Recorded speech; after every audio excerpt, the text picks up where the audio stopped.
Today is November 3rd, 2021, and we're at City School, and this is the Maple Run Unified School District's Board of Directors meeting.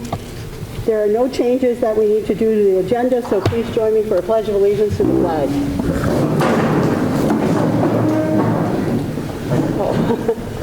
All right, Pledge of Allegiance. I pledge allegiance to the flag of the United States of America and to the republic for which it stands, one nation, under God, indivisible, with liberty and justice for all. Thank you. Great. Visitor section. Do we have any visitors online that wish to speak? I have just posted right now, so. All right, I'll read the visitors preamble. The public comment visitor section of the meeting is an opportunity for community members to address issues of concern about policy, budget, or administrative matters, or to share ideas about how we can work together to improve our schools. We value input and respect divergent views. We ask you limit your remarks to time constraints, 2 minutes, and refrain from airing grievances with individual members of the school community, including respecting the privacy of students and parents. Those wishing to speak will need to state their name and their city or town of residence. Those attending remotely may type their full name in the comments section if they wish to speak.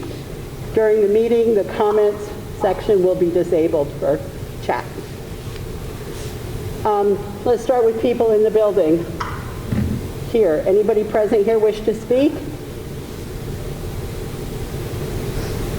I'm seeing none. John? Nobody online. Nobody online? Going once?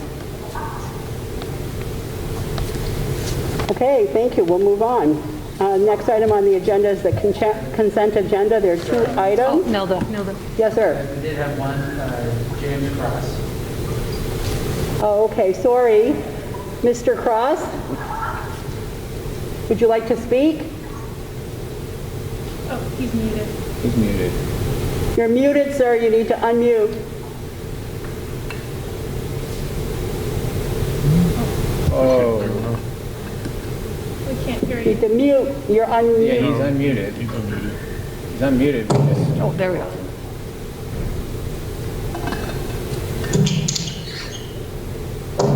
Can you guys hear me? Yes. yes. Yep. Okay. My name is James. I'm a resident of St. Albans Town. I grew up here. I don't really know where to begin, so I'm going to go as fast as I can. I had 3 big questions about our district. I'm a new parent. I have a parent that is I have a student that's now in the school district. My first question was, do any of our schools districts fund or support CRT or any social emotional training? Sir, we'll take your questions and then get back to you with responses. So do I just go to the next one? Yes, please.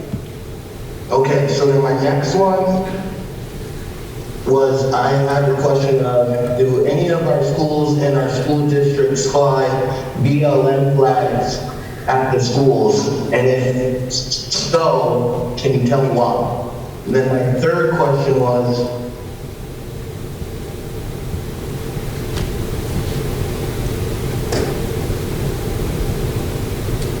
I just think it's essential. I grew up here, and Vermont's a 97.4% white state. And I know that I found times that it was hard for me to feel comfortable in my skin. I happened to be adopted by a Caucasian family, so no matter where I went, I always stood out. And I just want to make sure that we're being inclusive in a way where we're not being divisive when we're teaching the next generation the history of this country, of this state.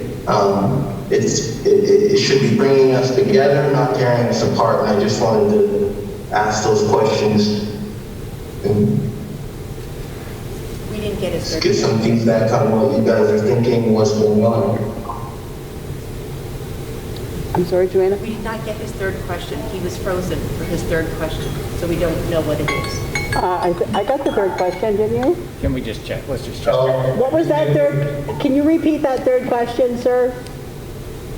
The third question was more of, I guess, a statement rather, is I just want to make sure as a school district, I want to make sure that we're being inclusive and not divisive with the history and the way that we teach it, because some of it's not beautiful, some of it is ugly, but it's all needs to be taught so that we don't repeat it. But nobody is at fault for anything that's happened in the past, and that we should be moving forward all on the equality and opportunity instead of always seeing inequalities and outcomes.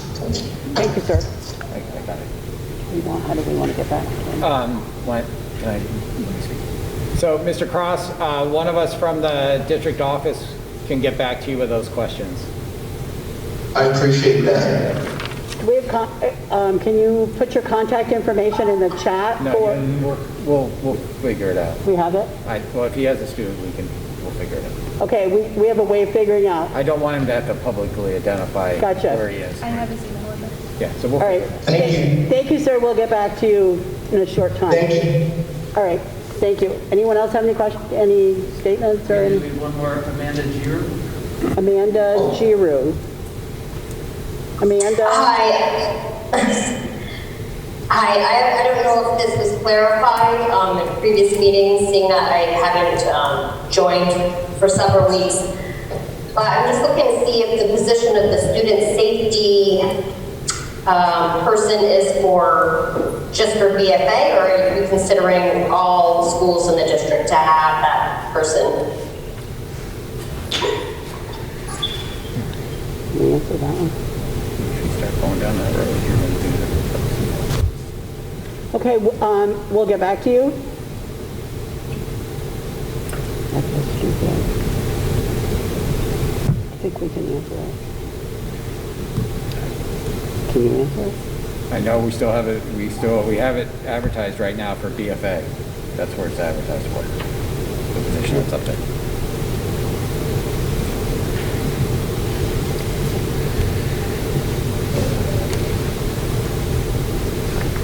Anyone else?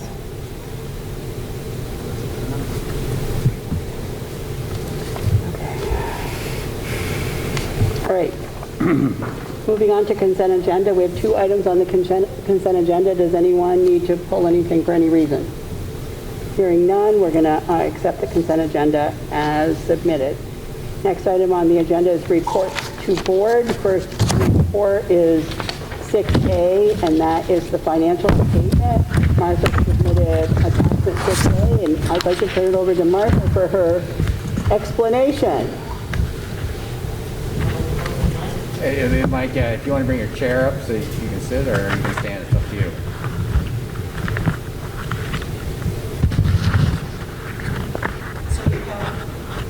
So you have the report in Martha, lower front that a of you. little bit. I don't know. Is that the right spot? Oh, So you have the report in front of you.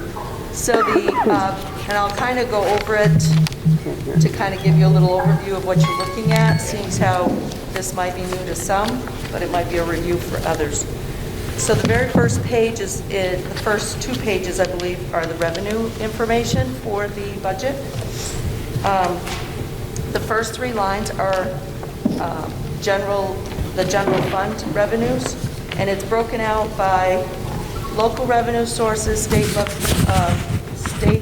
revenue sources, and federal revenue sources.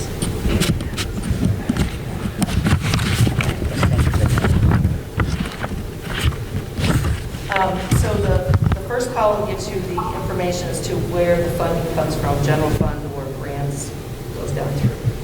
The adopted amount, the adopted column is the amount that was presented to the taxpayers when we voted on the budget. The adjustment column is any adjustments we've made based on current reality of our current budget. And then there's the current budget. Year-to-date receipts are funds that we've actually received in-house and have deposited in the bank. The budget balance obviously is the remainder that we have outstanding that we should be receiving.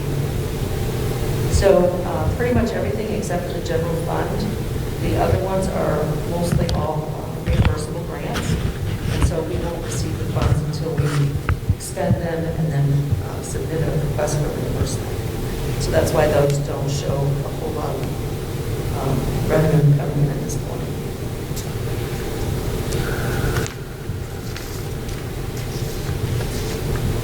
So the third page is the first page of the expenditure report. And again, it's broken out in through the general fund and then the various grants. It's also subtotaled by the object codes. So the very first line is salaries. And across the top, it's set up the same way as the revenues. We adjusted in the current budget. With our year-to-date expenses, those are funds that we've actually spent. And then the encumbered, which is what we expect to spend through the rest of the year. And then the budget balance. So the very first line is the salaries.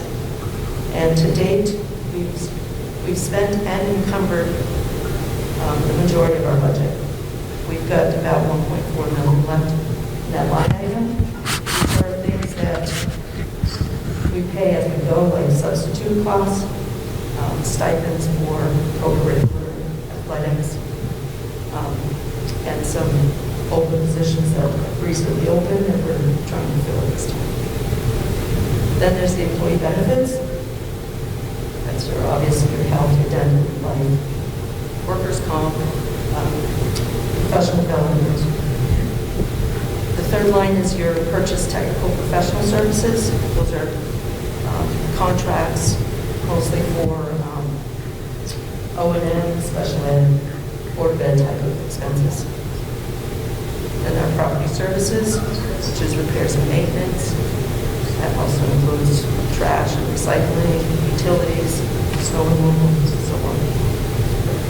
The 5500s are other purchase services, and that's where vocational tuition is paid from, student transportation, communications, internet costs, so on and so forth.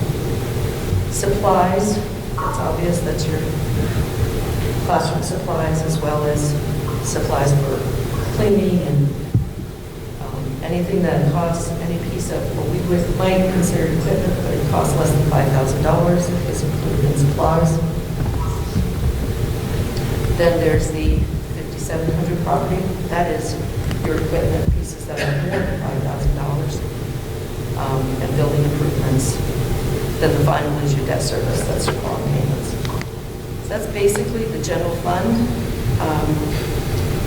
Right now we're sitting with a balance of about $10 million available, which we're early on in the year.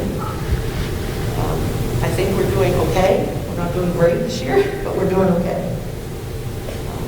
Martha, can you take a question? Sure. The adjustment column, what accounts for some of that? So we revised how we did our account structure this year. So we started out with the adopted budget as it was presented, and then we went through and made some adjustments to bring us more in line with the state coding, as well as being able to do a little bit better analysis of our expenditures. And so we moved monies around. We moved monies around. But as you can see under the general fund total, we just moved it within envelopes. Yeah, I saw that magic.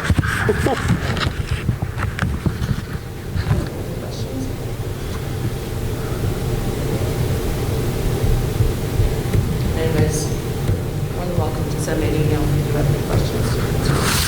So, I have a quick question. The 10,000,007 seems like a lot to have for someone sort of new to this. Seems like a lot to have neither spent already or encumbered. But it sounds like it's typical for this time of the year. It's pretty typical, especially in the areas where contracted services for special ed, a lot of times we're just barely getting underway, and those contracts are just starting to finish coming in, or they may not come in at all, which is nice. But sometimes those come in throughout the year. That's probably the biggest area where there could be swings. Okay. So this looks different than I've seen before, but if I look at salary and benefits, the two line items, salary and employee benefits, and I look at balance, budget balance, those two items, that tells me there's maybe a little more than $3 million left for salary and benefits for the year. That is not encumbered. Correct. Yeah. So And that out would of be, that- would that be to fill open positions? It's to fill open positions, but it's also to pay things that are not permanent positions that we don't issue a contract for, like our coaches and our stipends, the early retirement, we still haven't got that nailed down yet.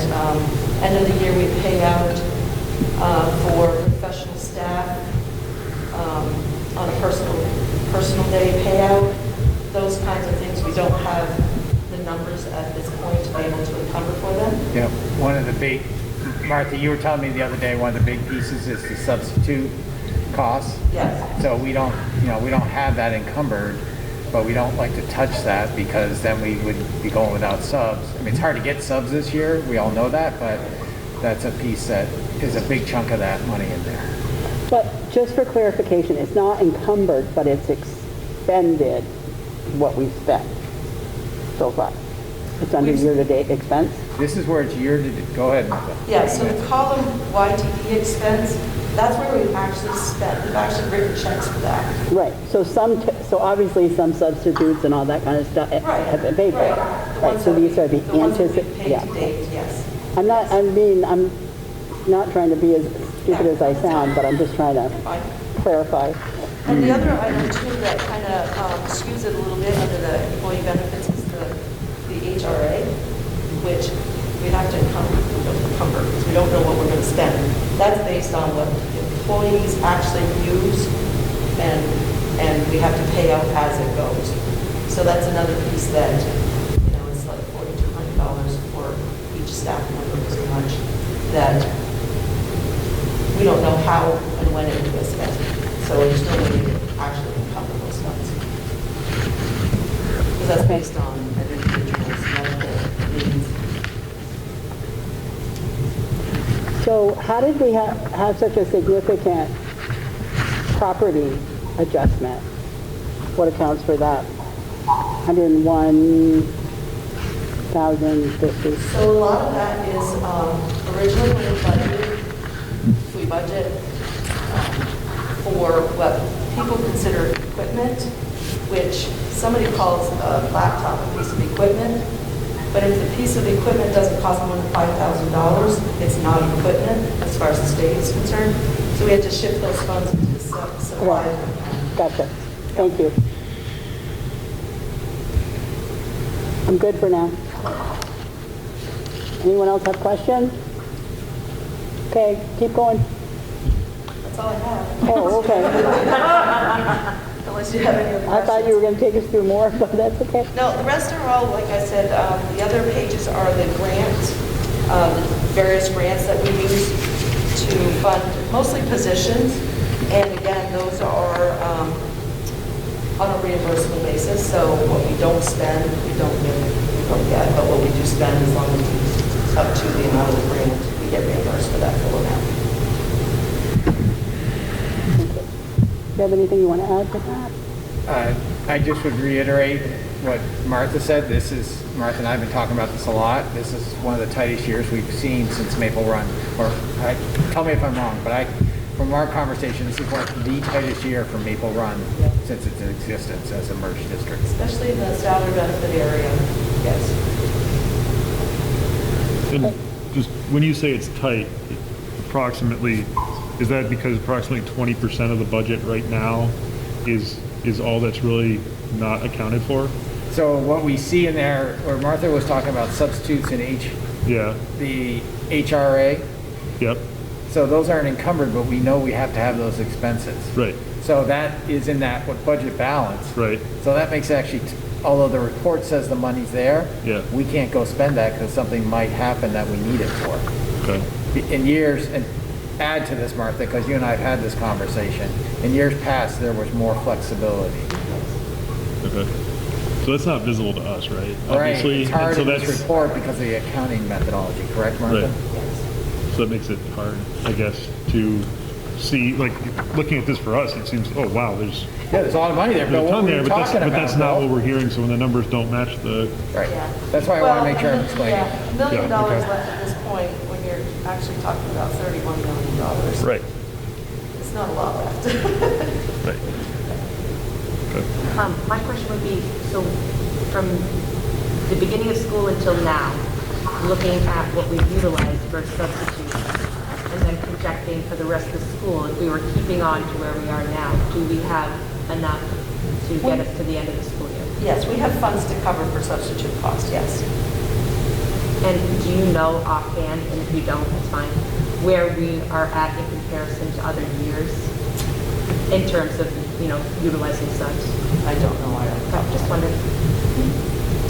So, is this a reasonable statement that if we wouldn't really want to have a whole lot of money left though, right? Because that would mean that we budgeted inappropriately. We want to budget so that we're pretty close to where we're at, and therefore, it's a good thing. Yes. So it shows that the budget was a responsible budget, and all of Yeah, the accolades that go with that. yeah. Yes. But the numbers we're seeing don't paint that picture. The numbers, what we're hearing does. Right, Yeah. and that's what's hard to do in this report. I hear Martha and I talked about that, because I know what I said, and then I know what I said in the paper, and I know what I told all of you, and I was like, well, you look at this at first blush, you're gonna say, wait a minute, Bill, what were you talking about, right? And this goes into Vermont accounting code, which Martha could go very deep with, but about the way things need to end in an encumbrance system. Yes. So we have to not only look at the encumbrance, but what are the what-ifs. Right. All right, do we need to accept this report, or are we good? No, I just, Okay, that was Thank the you, report for Martha. this time. appreciate it. Okay, next item is item 7A. It is the COVID update, and Bill's going to give us that. Yep. So I'm going to use the mic, because I know my volume's tone off, turn off. So I wanted to give you the COVID update for this meeting. I'm going to talk about 3 things. Vaccine percentage. Actually, I'll talk to 4 things. I'm going to add something that I didn't right here. But vaccine percentage, test to stay, winter sports, went out today, and vaccine clinics that we're holding in school, in the elementary schools. So you know about all those. I'm going to do the one that I did use first, so I don't forget, that I didn't write down here, so I don't forget it. We are hosting vaccine clinics here at City School and Town School. City, and it had to be done, we did this in collaboration with the Department of Health, and they're looking at all of Franklin County and doing I think the best thing is just a risk assessment to say, and what the needs of the community are. So they had us in order, they already kind of had a predetermined order before we got to this. So it's going to sound a little late, because we know they just went live today, and you can sign up for testing. But I'm glad to support them, and I encourage all parents to get their kids vaccinated and to use one of the reasons they left St. Albans City and town to be later is because we have more access that's closer to where we live than other towns in the county. So we're going to have a vaccine, and there are going to be 2 sessions, and I only remember the first dates, I'm sorry, but we're going to have a vaccine at City School here on December 7th. And then I think it's January 4th, but don't quote me on the date. It's right after the winter break. And then at Town School, it's going to be December 20th. And it's like I believe it's the 10th of January. We're going to publicize it out to parents. Aaron and I were working on another communication today for that. So we'll make sure that's out there to all the families. Vaccine percentage, the state has come and asked all the schools to report their vaccine percentage or to have staff self-report. We know at BFA currently we have a vaccine percentage amongst our student body of approximately 75%. I just want to let you know that. Amongst our staff in MRUSD, we're at over 98%. So we're doing that. Report's due next week to the state. Test to stay, I think a lot of you have seen our announcements about that. We started that last Wednesday. I really want to thank the city of St. Albans. They've been really helpful in trying to find a location. We moved around a couple of times. And I want to thank all the staff that volunteered for that. They've been tremendous. They're getting up really early, 6 o'clock. Aaron and Casey Provost, who you see at board meetings, Casey's not here tonight, have really designed this. So give Aaron a pat on the back before you leave tonight. You've done a great job with it. We started with as you know, 2 weeks ago I said to you we had about 130 kids in quarantine. When we started last Wednesday, we had 90 students approximately in quarantine. We were getting about 20 a day, and that was decreasing. As of this morning, we had 15 students in quarantine, approximately 15 students. We're getting 13 showing up. So it's growing, the percentage of kids that are coming to test to stay. I have to thank many community members and parents who have said, thank you for doing this. It's just been a really good thing to hear, and people stepping up and doing it. And we've had some additional cases today, and so we know we're probably going to be increasing the number. We've moved it, and it's going to permanently be out of the back of the central office on Market Street. The city has worked with us so we can cone off part of Market Street from 6 in the morning to about 7:45, because we have to have a heated location. The tests don't run they don't run properly if it's below freezing. So we've got to have a warm place. And we were doing it right down Atkins here at the city garage, at the city public works spot. And that's it's already, we noticed it this morning when it worked. So we had moved it. So that's been going really well. This afternoon, we released the winter sports agreements for Maple Run. I want to let you know that all 16, and I said it in the release, all 16 superintendents from Champlain Valley came together and made an agreement about how we'd be running sports across all our school districts within Champlain Valley, because we felt that it was going to be very confusing if you went to BFA Fairfax, and then you were at BFA St. Albans, and then you went to Enosburg, and then you went to Missisquoi, and it was different. We know we're trying to do that across the state. That's been hard to do, to get all 53 superintendents to agree to the same standards. But we're hopeful that it's going to be pretty close, because it's going to be hard for not only students but parents to go to a game and realize, wait a minute, it's different here than it was there. So I think that was tremendous. We came together the day after the governor and the agency released those guidelines. We're allowing spectators in, and we're just going to be positive that we're going to remind them with a statement at every meeting that we're asking you all to abide by our masking requirements, and that you'll be here for that. And I just think it was another good example when we work together across school districts how we can come to some common agreements about how we want. So those were the 4 items on COVID. I can take any questions, Milda, but that's my COVID update at this point. Anyone have any questions? Yeah. Question, I know last time you said the test to stay, you were rolling it out and we weren't going to let perfection, Yeah. stay, right? So what were some of those bumps or challenges that you found with the first? Well, I have to really thank my colleagues from Massachusetts who I know are superintendents, because we didn't have those. We really fast forward. There weren't a lot of things. There were little things like, right now we're trying to figure out how to get rid of the waste, the bio waste, and the state's helping us with that. That's been one piece. Some of it was just like Destiny from the health department. She really helped us a lot with donning and docking, PPE, and making sure we did that properly. So she showed up the first day and really helped us with that. Some of it was figuring out, like, okay, little things like, I think for a while when we had enough people, it was like, make sure you stand right where you want the cart to stop. Because one person is collecting all the samples. We're not changing people. One person collects the samples. There's a support person that's supporting the test administration, and then there's a person doing the car piece, and there's another person doing the sign-offs, the daily sign-offs and paperwork. So it's just little things, but nothing really major. And I'll look to Aaron, but Aaron, am I missing anything that we really, it was so well designed from what we knew and learning from Massachusetts. Yeah. So that's like the logistics piece, and I wonder, are we collecting data moving forward to make sure there are not certain kids or certain schools where kids are not able to get there and be able to return to school? Like, are we tracking access and like, if, do you know what I mean?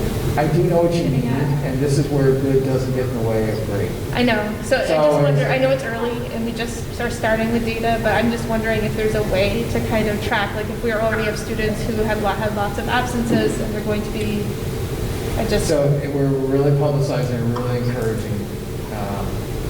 I just have to be really direct. We do not have that capability. Not that we couldn't do it. Our personnel are stressed so thin. Like we said, I had to say to the nurses because I know how overworked they are. You will not be part of this program. And they agreed. They're like, we can't do it. We don't have the time. it just, as we're talking about inequities in I- other I- areas, I understand. I just think it's important to recognize that if this program only provides access for kids who have a means to get there, then it's not really an, And that's why we're doing it in the city, Okay. because it would have been a lot I just- easier. It it's would have been a lot moving. easier to do this up at Collins Early. yeah. And I said, we are not going to Collins Early, we're on a place that people can walk. But even kids, you know, Fairfield's doing it at Fairfield. Fairfield, we're doing it in Fairfield, we're starting up tomorrow. We have a case that's up there. Are you changing PPE in between each car? No, but hand, gloves, yes. Gloves, yes, not gowns or facials. Yeah. And there's some differences between AOE and what the Department of Health would require. I was just curious. The Department of Health has been really supportive and understanding. No, I'm just curious. Perfect. I don't know if you want to. Well, you're gonna take us to implicit bias and anti-racism training. Yeah. We had our homework of reading the intro in the first section of the Insight Racial Equity Framework article. Yep. So, a couple of things. One, at the last meeting, I offered, and all of you got an appointment for tomorrow night from 4:30 to 6, I believe it is. Without my calendar, I won't press that. I've got the time, so I know that Aaron sent that out for Dr. Lavelle Brown and his work at Ithaca School District. He's great, and I'm looking forward to seeing him again. The second thing is, at the last meeting, I talked about developing a community forum. I know the planning group has come together. They haven't set a date. One of the things that our consultant keeps saying, I understand you want to rush, but this isn't something you want to rush, Bill, and give us our time to get this plan. So I wish I had a little bit more for you tonight, but I wanted to let you know that. The third thing in this reading, what this comes from is, as you probably have seen from announcements from VSBA, Vermont School Boards Association, is that they have contracted with a site to provide consulting services for equity. And they have contracted, it's the VSBA, Vermont Superintendents Association, and the Vermont Principals Association have come together to engage in site education. And I was looking at some of their work, for some other work that I was doing around equity, and I wanted to ask them a question, and I stumbled upon their framework. And it was linked within the announcement that you all got from VSBA, but it wasn't direct. And so I looked at their framework, and I've seen other equity frameworks, but I like this one, so I thought it was worth a discussion for us to look at. And really just look at the way the document's set up is it presents the framework in the introduction, those first 3 pages, and then everything else there is the detail about each domain and each of the pieces, elements within the domain. And I'm making up that domain or element. They might call it something else, but that's just the way I look at the structure. So I didn't know if there were, I was thinking it was probably a short reading, and I think the page to kind of look at is page 2 and 3. And if there was, if you guys had any thoughts about that, questions about it, and we could have a short discussion. I know we're going to be talking, and you'll hear Dr. Brown, hopefully from when I've heard him before, he's going to be talking about pieces within this framework tomorrow. Is that something you can set up so people can see? I don't know, John, do you have access to put it up there so everyone can see? Thank you.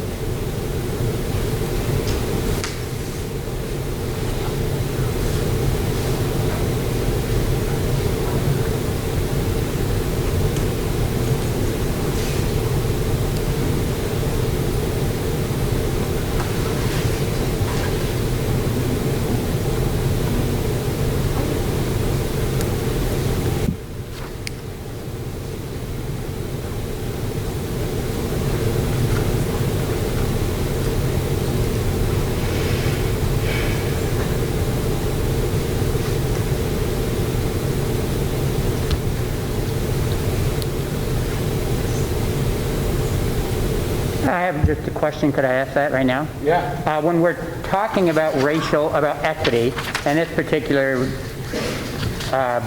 pamphlet reads racial equity, are we also including socioeconomic equity?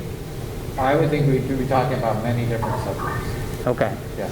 I would think we'd be talking about all equity. All equity. Okay, thank you. That's I think my, it mentions that I here. want you to ask that of your board members, your fellow board members.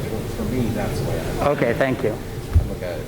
I thought I read You something thought it about- mentioned, okay, I In didn't. terms I of socioeconomic, I don't know where I saw it. Maybe it was a different article, Okay, but I thought I saw that in this one tonight. okay. I'm going to have to go back and digest this again and again. Yeah, I think you're gonna, I've had to read it 2 or 3 times. Yeah. I just thought it was a good way, as the board talks about equity, it's a good way of kind of framing the different parts of it and starting to get some of the work around it. I just reread the article that we discussed at the last one, and that might be where, when they were talking about equity, it talked not only in terms of racial equity, but also socioeconomic Okay, thank you. issues as well. I think that an important piece of this is something that we keep bringing up, but we kind of skirt around the issue around actually identifying implicit biases within ourselves.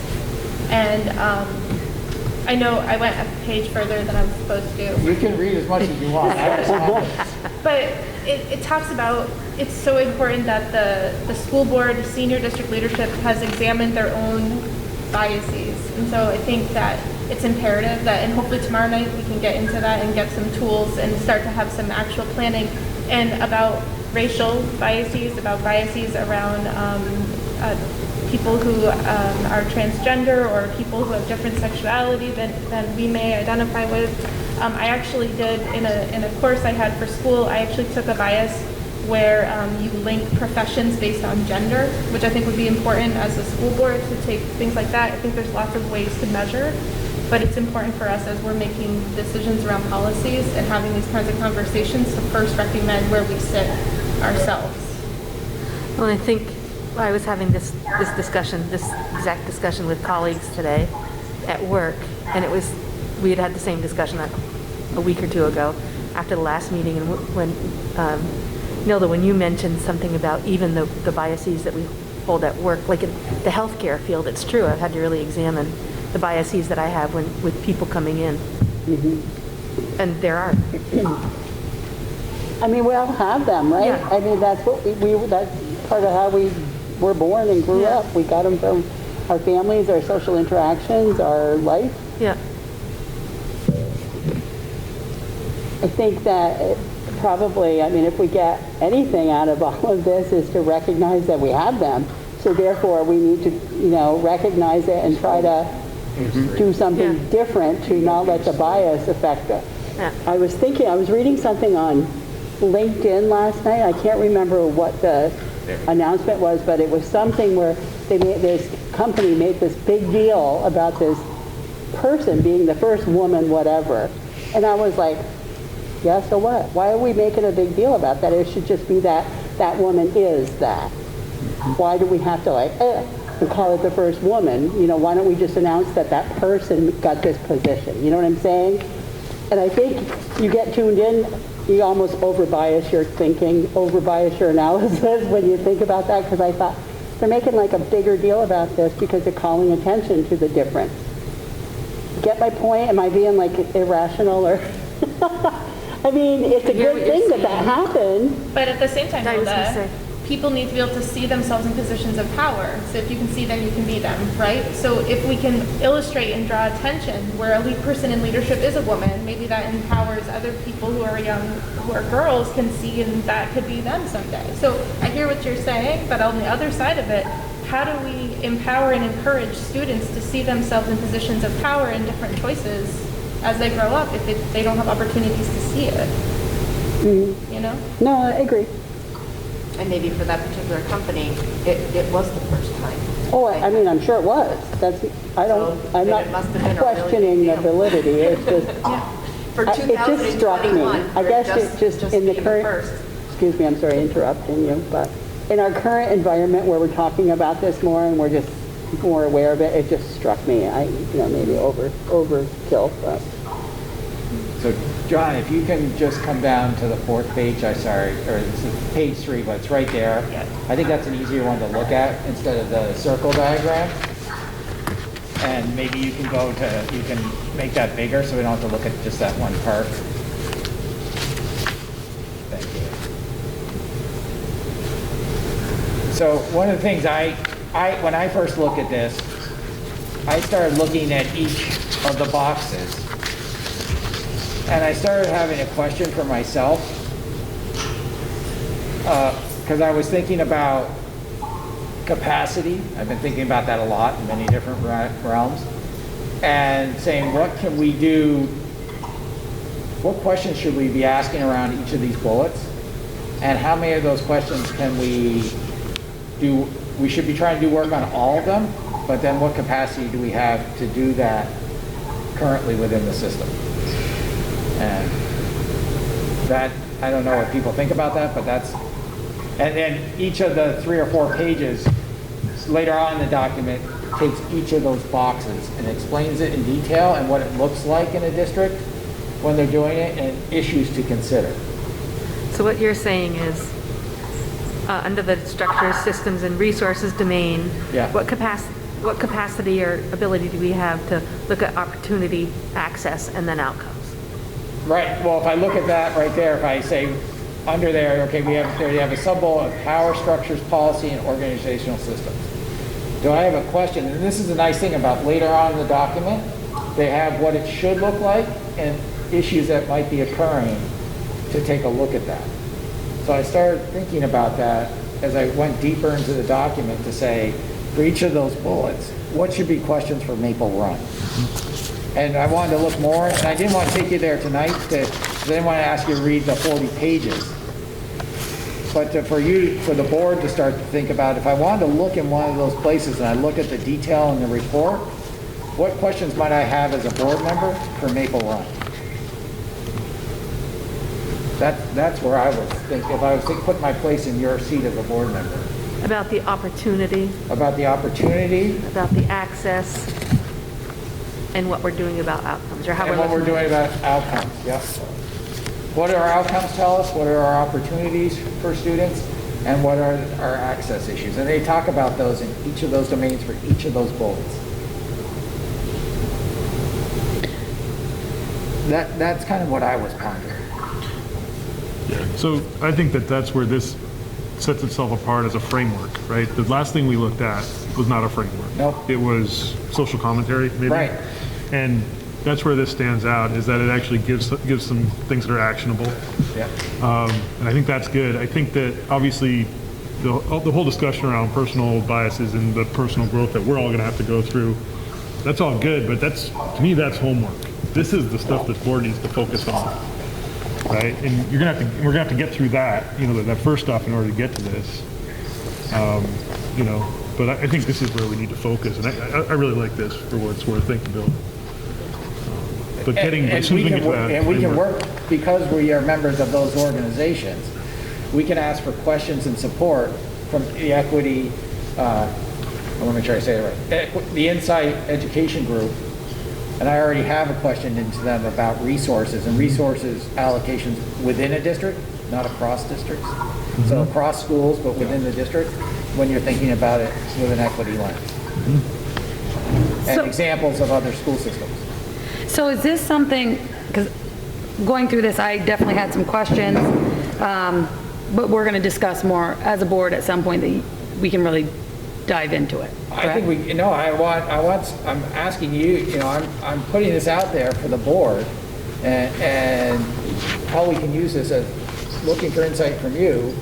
I've got some of my own, but how we can use this as a tool for the board to ask questions about equity and where we are in Maple Run. Well, just because I know Susan had said she just wanted some more time to digest it, so like is I that think kind there's of where more we're time to at? digest this as well. I don't Okay, think this is just a tonight piece. Perfect. I'm trying to give you, I thought of it as like, when I think of the word framework for anything that we do, it's a way to structure the issue, and if there is a problem, be able to how do we diagnose what the problem is? Okay.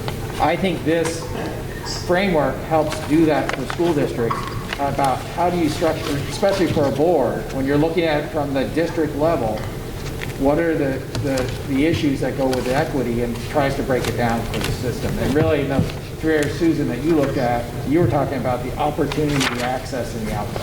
In each of these different 5 In different each of those domains. 5 Yeah. areas.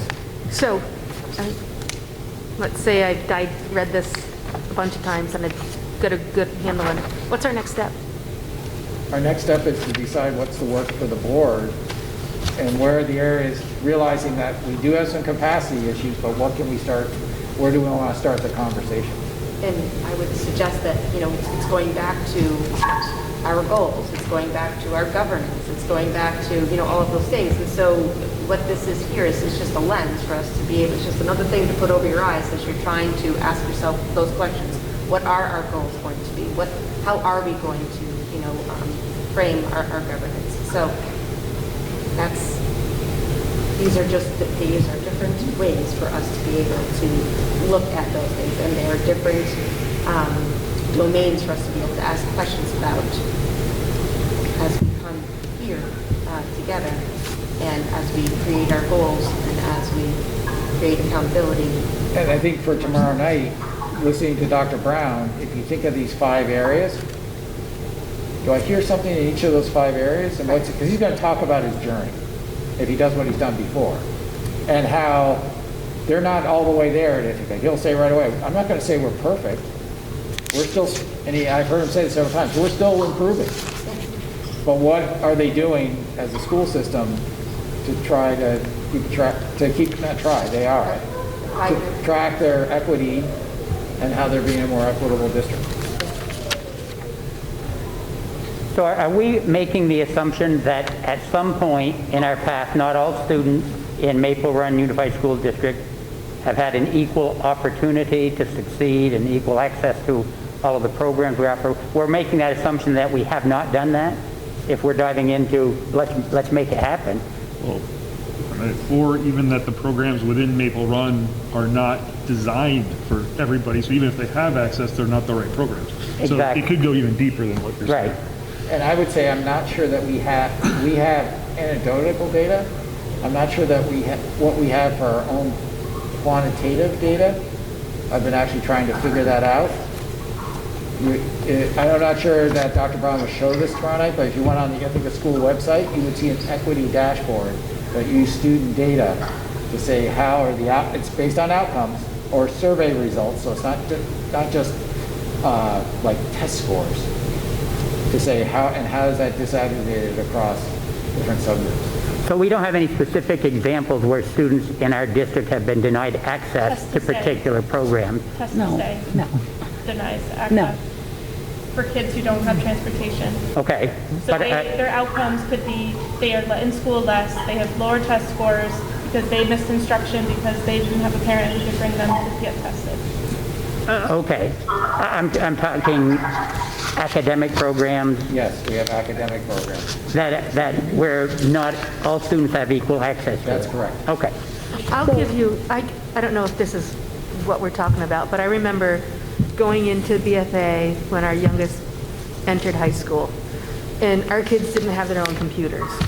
I'm So- sorry, can you speak up just a little? So when our youngest got into high school, Yep. I remember going into BFA, going to the student-teacher conferences, and well, actually even before then, all students in high school need their own computer. That means I had to go out and buy another computer. Not everyone has an extra $200, $300 at the beginning of the school year to lay down for a computer. And I remember going to talk with, I think I've said this at least once before, going to talk to the library after the parent-teacher conferences and saying, what if we don't have another, well, the students are going to come. Well, quite honestly, my student who the same year came to me and said, well, the teacher told me to take out my phone and look this up. My student didn't have a phone. She was a junior, she didn't have a phone. We didn't have, and so for me, it was a real eye-opener that I hadn't thought about before, that for the kids, for academics, very clearly some of the students were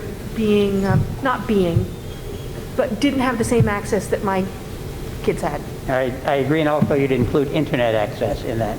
Yeah. If they've got a computer and they go home and they don't have broadband access. How about those I'm forgetting what they're called, those calculators that you have to buy when you're Oh, yeah, a yeah. freshman? They're $100 a pop, you know, there's lots of things Yeah. that people don't have equal access. I mean, that was part of the conversation and all the, but when the wind blows in Fairfield, the power goes out. We don't have an internet. Right. So one of the suggestions was, well, I shouldn't say that, but you can bring your, a lot of these mobile marts have hotspots. And I looked at the person, I'm like, well, clearly you're not suggesting that I pack my kids into the car at 6 o'clock at night in the middle of the winter to drive to sit outside some mobile station 10 miles away. So help me understand what, but those, for me, that's my experience in terms of inequities. So can I just ask though, like, how would something like that be fixed through a program like this? Like, do we buy every student a phone? Do we buy every family internet? Like, I don't know. And those are the questions we have to ask. So that's what this is. You have to say, where are Okay. the inequities, and then how do we repair them? Okay, that's my question. This is about, if we're going to look at equity, we're going to say, what supports do we give? And it's okay to give some students more supports than others because there's system inequities. It's not about equal, it's about giving everyone what they need to access the learning. And That that's can be based different. on everything. That's based on, Yeah, all the students in the district, I would imagine. Yeah, everyone, every individual. Perfect. What do they need? So, Bill, tell me if this is an analogy that works. So, we always looked at data regarding free and reduced lunch for a long time because that identified socioeconomic issues. Yep. And then as time went on, we said, well, certain schools are going to get free lunch because we're trying to solve that problem. And now we're at the situation where there's free breakfast, free lunch for everything. So as we became more knowledgeable and we came up with solutions using grant money and state money and federal money and all the other money. I mean, is that a possible evolution of this in a different context? You can say no. I'm going to say no because I think that's too simplistic. Well, that's me. It's too simplistic. It's not that, it's a very complex problem, and we don't necessarily know all the system inequities that are inbuilt in it. This comes back to the implicit bias. We all went through school, right? We all went through school. Most of us sitting around this table were probably pretty successful at school. We could play the game of school.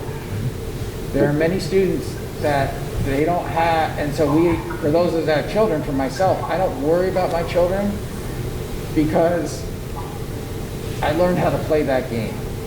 There are parents in our community that don't know that game, and it's not their fault that they don't know that game of school. And I only have that way to say it to be nice about it. So they don't know how to support, and it's not their fault. There are system inequities within our society and within our schools that promote that. And I see them very clearly. And I'm trying not to go there right now because I can be calling people out, and I don't mean to do that. I want to call out the system Yeah. is not set up for people that don't know how to play that game of school. And it may be as simple as, Susan knows, I'm going to use your example you just used, Susan, so I'm sorry to call you out for that. You added it. Yeah. You said, I have means to figure out if I need to get something, right? Yeah. We have a lot of families that don't have the means, but they Right. know they need to have it. And then we have families that don't have the means, but don't know they need to have it. Yeah. And that's an unfair situation for that child. And we have system inequities that promote that it's the kid's fault. It's not the kid's fault. Or the families, or the Or, yeah, I extend that, but it's not either. And it's not because of any situation. There shouldn't be a blame game. It should be, so what do you need to help you be able to access this? That's hard change for folks when they've been brought up in a system that they were successful in. And I include myself in that. That's good. There's an entire body of literature out there around zero blame culture. Yeah. But speak, what was it? Zero blame culture. And obviously what Bill was saying is how that could apply to kids. I think that in this context, it's also, if this is something that, people like, if you look it up, really what it means is you identify problems and you don't focus on the individuals that were associated with creating those problems, especially something like this, where it's cultural, right? And you don't know what you don't know.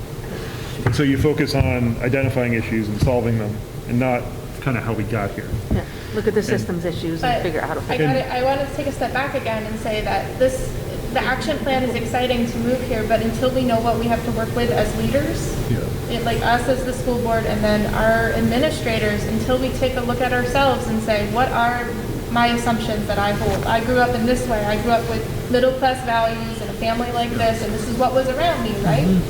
How do you acknowledge those and then move forward in the work and make sure that I really feel like it's important that we stop and just take a, So do a I've been, benchmark.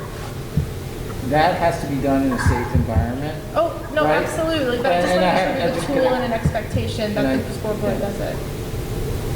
A public meeting is not a safe environment for an individual to do that. Correct. And I'm not suggesting it be done here and we all raise hands. What I'm saying is I'd like it to be assigned and something that every school board member does in some way, because I feel like it's really important for us to have these conversations by doing a self-check-in. And I'm not even suggesting that we share it out in public.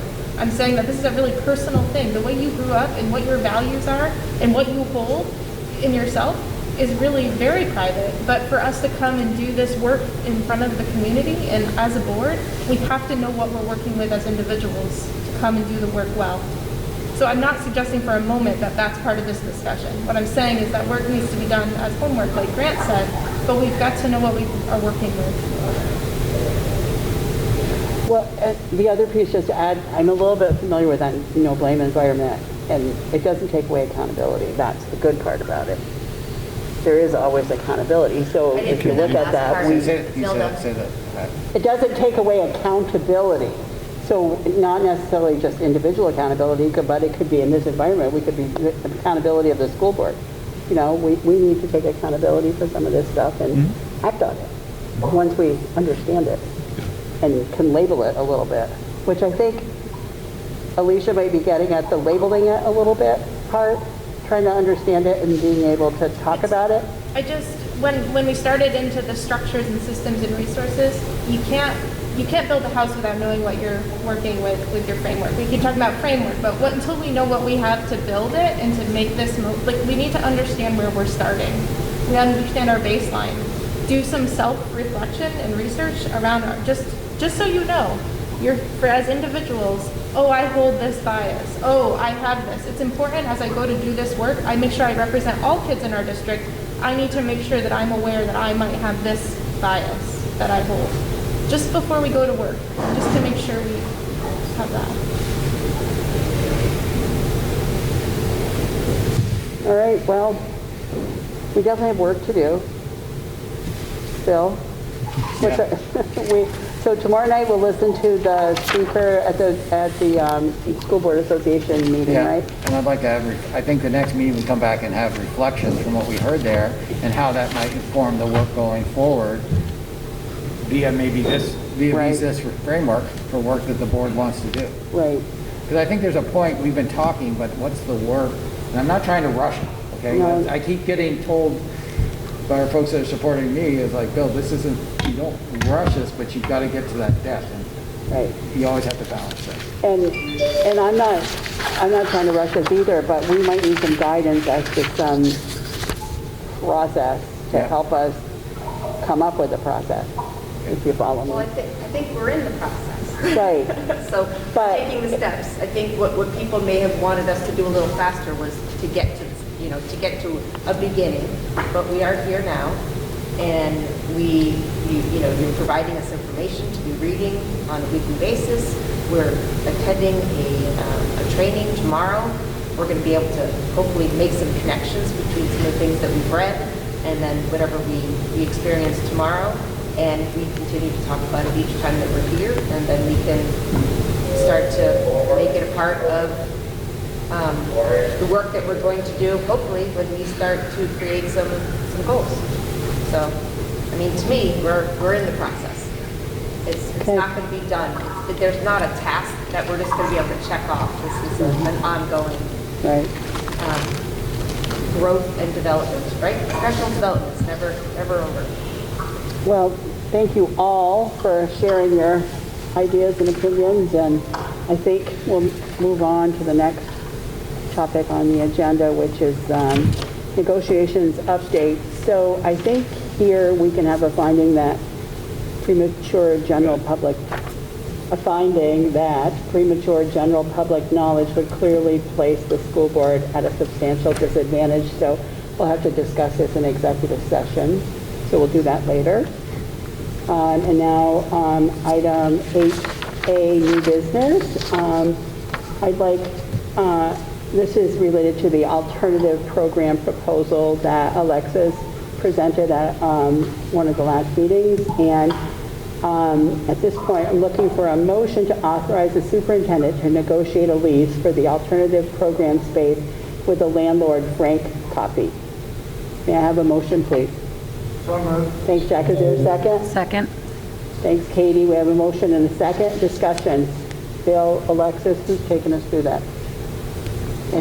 We didn't have, Any just update? yeah, update. We know there were a couple of questions from last time, and I didn't get them all down. One of the ones was about personnel if we couldn't hire. We know we will be using the space, and we're in this situation right now. We haven't fully staffed our schools, and we know that we can still use it with some of the personnel we have. We probably couldn't use it as fully as we would like to. We also have some big setup time to get the place set up. We've got a couple of months of that setup time for the space. And you also asked if we didn't get this space, are there other spaces? There are, but then as Alexis showed last time, we get into transportation costs, and frankly, being right across the street from BFA is a real help because kids can come and go and be a lot more flexible. And that's one of the things we're trying to be is flexible with what the student needs are. Alexis, I'm not sure if there are other pieces that you had to say with that from the questions, and if so, I'll just hand you this. No, I think you're, I don't need a mic. Okay. I think you're doing a great job. I want to address your question because it was a really good one at the last board meeting. And like Bill was saying, it's going to take a significant amount of time to physically get it ready to support students.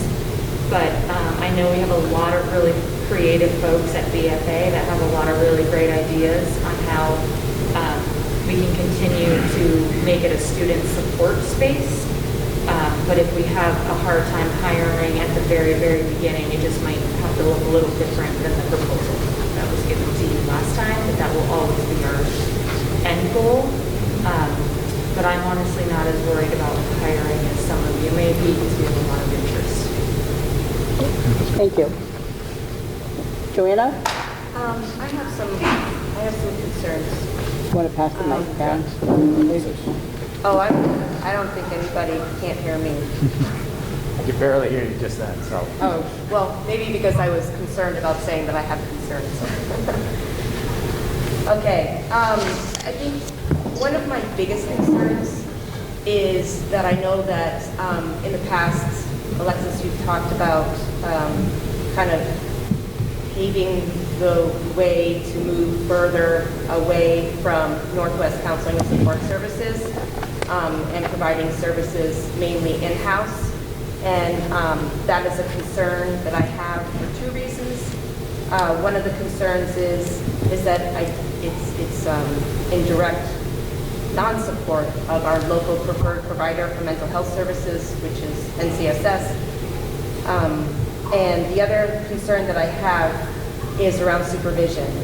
And I know that we have stated here in several board meetings that currently we do not have the capacity to provide supervision to our educators the way that they're supposed to have it.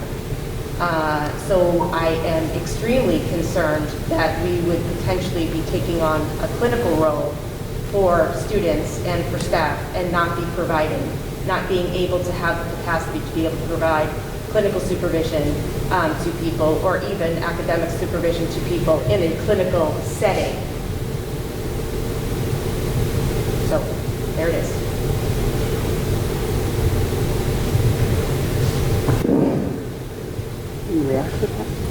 So I think they're great questions. I think they're great concerns. I want to clarify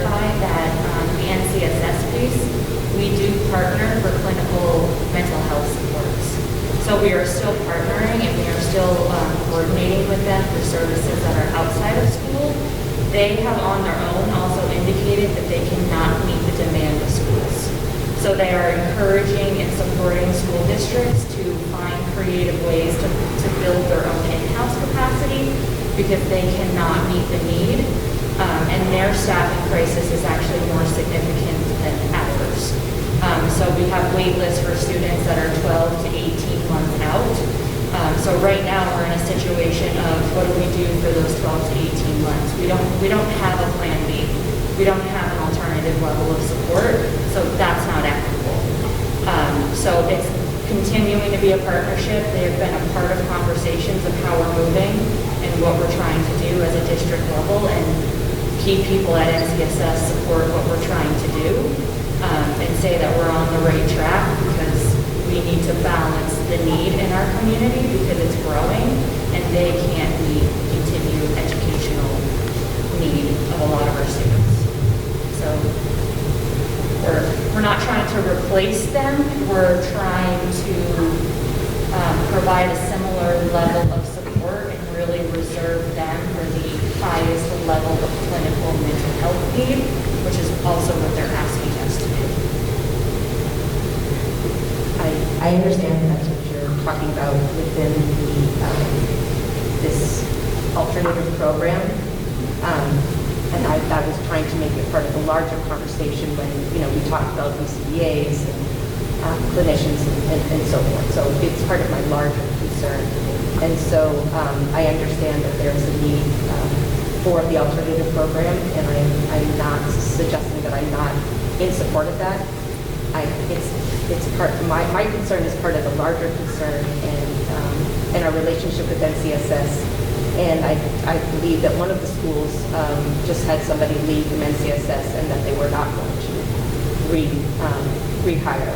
So I think we need to check that maybe again and see what really our future intention is with them. I just think that it's important.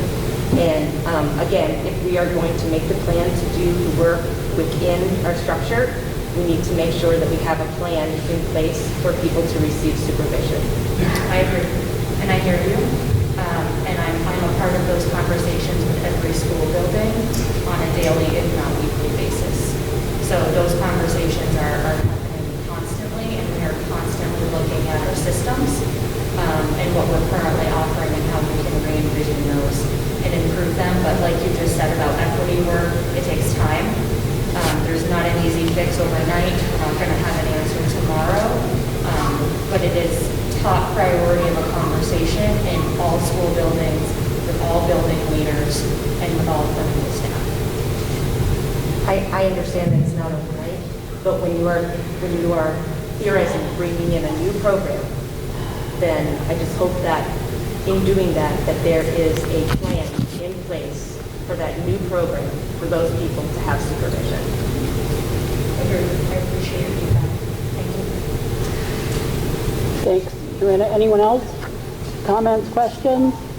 Yeah, is the price and term of the lease, is that what we had last? It's the same, yeah, it's a monthly 2,500. Yeah. Shown last time. And what's the term, what are we contracting? That's what I for? need to negotiate, and that's why I've asked the motion say to negotiate. So It it's allows me to authorize to negotiate that. Okay. We're looking for a multiple year because we don't want to get set up and then have to come out of there. Right. Al had his hand up. Al, do you have a question? Not a question, I just have a thing. I'm really not in favor of the proposal. It's just a step up from the past proposal that we had, which you are currently sitting in the area where it was program was there. I don't see this as being any more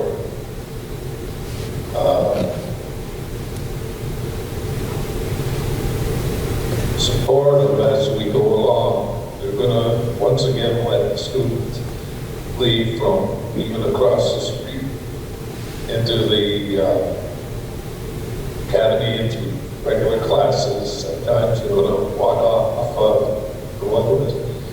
don't see this as being that productive.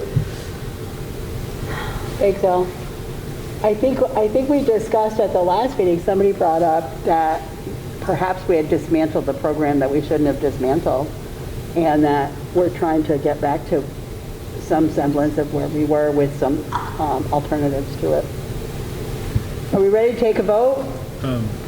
Yes, sir. Is going to executive session an option to better understand the negotiation points for the lease? Contract negotiations are acceptable for executive session. Would that be okay with everyone else? But isn't that Bill's job? It is, but I want to know what Bill's going to be negotiating for before I can support it, before I know if I can support it. I want to know what the strategy is. So For negotiating the contract. contracts is definitely a finding for executive session. I feel like that's the board getting in the weeds of business. Okay. Would anyone else like to go into executive session to discuss the contract issues? We can add it to our executive session stuff at the end. Can you share your concerns a little bit more? I can't support a lease if I don't understand the objective of the negotiation for that lease. Well, isn't it length of lease? Yeah. I think you said that. Yeah. And that's important here because we don't have a long-term plan for this program without having it staffed. Can you, I'm sorry, I can't hear what you're saying. Sorry. Until this program is staffed, we don't have a long-term program plan for it. We have, I'm gonna try to paraphrase, sorry. We have set up the space and we have current staff, I don't know, doing their best to It's kind of a achieve tricky- so it's achieve kind the of- framework that's been Yeah. outlined here. I don't know if that's sustainable, and without knowing if it's sustainable, without knowing what the lease terms are, it's hard to say we should enter into a lease agreement for a program that we don't know if we can run for a long time, without having it staffed at the level that it's been. Won't we still have to vote on the proposed. lease agreement? That's why I'm having you authorize me to. Oh, so you're gonna, If we authorize him, we don't have to Okay. look at it Yeah. again. Right.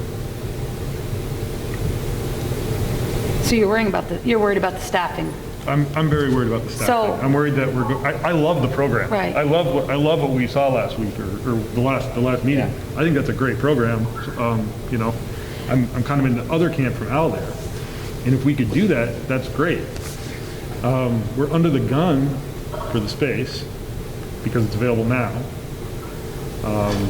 But if you don't have both, And you're saying staffing doesn't seem to be an, I don't you think it's going to be? I don't think by the beginning of next school year, staffing's going to be an issue for this.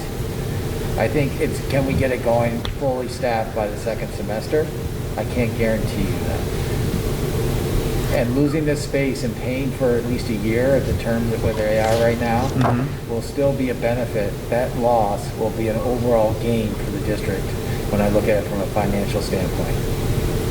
because we'll spend $50,000 a year on the space. We you know, at $2,500 for 12 months, you know, versus what we're looking at transportation to be in another space, and the additional staff we'll have to hire. An average paraeducator, I gave you that in the financial, you know, if we just take that at 30, let's just call it $35,000 for two of them, we just ate up the year of lease that we might pay. Yeah. I don't think we're gonna pay that much, frankly. yeah, the all-in proposal I like. Yeah. It's the halfway there possibility that's scary. But I don't see that after this academic year. All right. So you're confident that what we saw as a proposal will ultimately be the outcome? And we, Starting FY '23. It's can we get there in this current academic year? And that's where I don't want to misrepresent to the board that we may be piecing it together for the second semester. So just for the information of the board, the negotiation or securing of real estate purchase or lease options is a matter that we can take into executive session. Peter, you had something? I'd like to just move the question, please. Okay. So based on that, if we call the question, we have to take a verbal vote.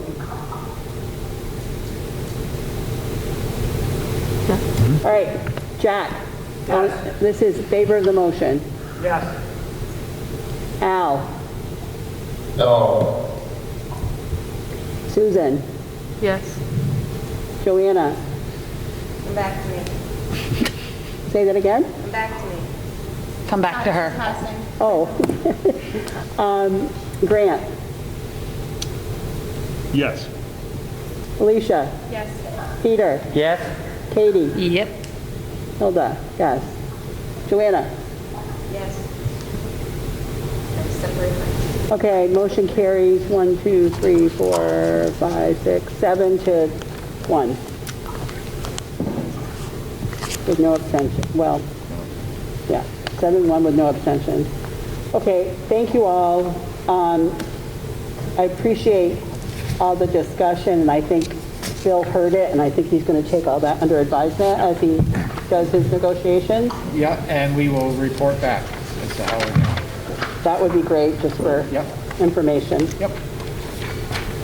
All right, next item on the agenda is the warrants, and administration is seeking a motion to approve the warrants, acknowledging that passage of this motion will act as authorization and signature of any individual board member participating remotely. Can I have that motion, please? So, Thanks, Al. Second, please. Thanks, Susan. Any discussion related to the motion? All in favor, signify, oh, gosh. Sorry. Jack? Yes. Al? yes. Susan? Yes. Joanna? Yes. Grant? Yes. Alicia? Peter? Yes? Katie? Yep. Nilda, yes. Okay, motion carries 8-0. Thank you all for that. Next item on the agenda is the superintendent report. Bill? So I have two things. One, tonight, you will see that we are reducing our administrative presence here. And at the last meeting, the board asked, what can we do to help with the load that is on? And I would ask, one of the things there are two things that I'm bringing to you tonight under the superintendent's report to answer that question. And one is, realize that Joan's on tonight remotely, and Andrea is as well. But that more, if the principals don't have a direct agenda item here, or aren't the host, so that would be one. And they don't need to have both of them, like tonight, Stacy's here and Matt's here as well. I should have introduced Matt. Where's Matt? He's around here somewhere. He's behind the curtains. Matt's a principal internship as well as our homeschool coordinator here, so he's getting his principal internship tonight. But that they can participate remotely, or we can get answers to questions too. So that's the first thing. The second thing, I know that there was a newsletter. Kevin had a newsletter that came out every 2 months to the board. To be honest and transparent about how that newsletter was produced, was it just went to social media, grabbed things, and put it on paper. So, Dr. Muldoon, or Mr. Muldoon, I'm not sure which one you want to go by. I should know. John. It's like, just call me Bill, all right? I don't need any formality. But I asked him to do this. Aaron's, and when I said to Aaron, I wanted a simpler way for the board to stay up to date. And I said, can we do something on the website? Literally in 15 minutes, Aaron being his usual excellent organizer, redid the website, and because the visual is so small tonight, you see that little more drop-down menu that's in the black. But if you have a wide enough screen, it will say daily announcements by school. If you go there and you drop down under any of the entities, you will see a link to either their daily announcements, Twitter and Facebook. So you can go and listen. I got to tell you, I've worked with all the colleagues here. I've worked hard to keep those populated. So if you want to know what's going on in the district, it's all right there. And I know they're posting at least a couple times a day. JT and I were talking about that this morning, right? We were talking about a couple things you've been doing at Tech that just went up, at SATech that just went up. So you can look at the daily announcements, or you can go to their Facebook page. It's all right there. We said, why are we recycling this into a paper? If there's something you don't feel like you're not getting information, let us know. But we just felt like, why are we redoing this? The world works in social media. There it is. So, that, I am trying to find ways to not do the same work twice.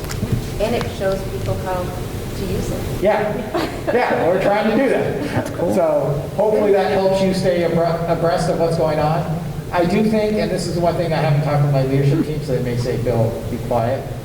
But I think every so often, seeing some students at a board meeting is a good thing. Seeing some things. I don't know, I want to get us frankly through COVID right now, but I do want to get back to some students' presence. We haven't figured that out. But I think it's also good to celebrate the good work that goes on in our, because last week, I'll give you this little anecdote. I needed some student time myself, and I hadn't had it all week, and I said to Aaron, I said, hey, let's just clear Friday. I only had 2 appointments, let's move those. I'm going out into schools. After an hour of being out in classrooms, I was like, yeah, this is what's going on. And I walked right into that principal's office, and I knew they were having a hard day, and I said, can I just stop you? Either I'm going to take you with me, or you need to go out and look. There's a lot of good things going on in your school right now. And we seem to forget those in the pandemic and crazy world we're in. There's a lot of good going on in our schools. And I'm always about celebrate what's right. And there was a snapshot thrown up about me last week, I think, in our Facebook page, our Maple Run, of me with some kindergarten students who wanted to tell me all about the scarecrows. And they had a blast for 20 minutes telling me about that. And I came out of there like, I'm ready for the day. So we want to give you more of that. And this is our way of doing it right now because we're in COVID and the pandemic, but there's a lot of good. It's great. And so let's celebrate the good that's going on. I think there's things we can improve on, but we got a lot of good going on. Yep, that's my report.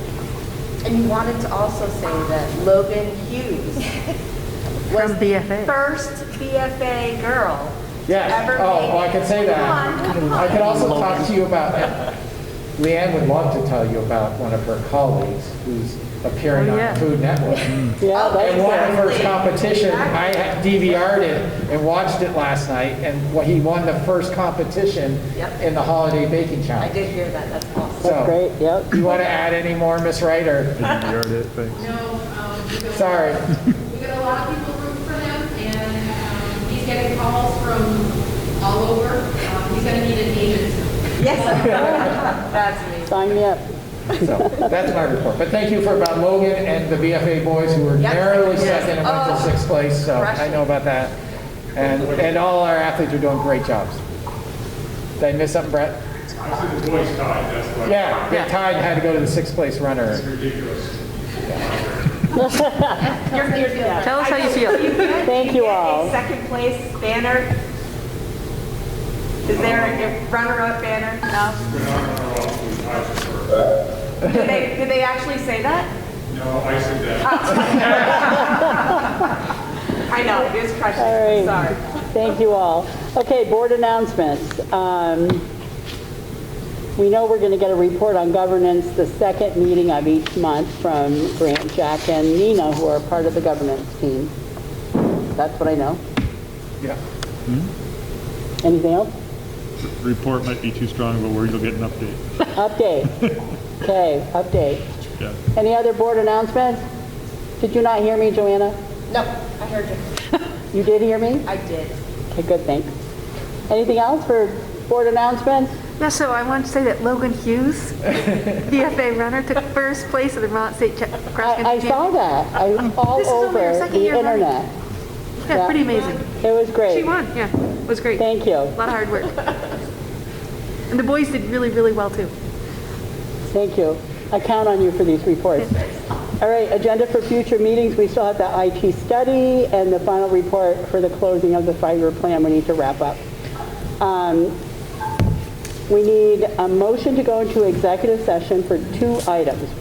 One of them is the negotiations update that we discussed, and the second one is personnel matters. Who do we need for personnel matters? Just myself. Okay, and who do we need for negotiations update? I think that I can do that as well. Okay. I don't think Martha wants to stay. So can I have that motion to go into executive session for those 2 items? So moved. Thanks, Al. Is there a second? Second. Who was that? You seconded, Susan? Okay, all in favor? Jack? Yes. Al? Yes. Susan? Yes. Joanna? Yes. Grant? Yes. Alicia? Yes. Peter? Yes? Katie? Yes. Nilda, yes. Okay. Let's break it down.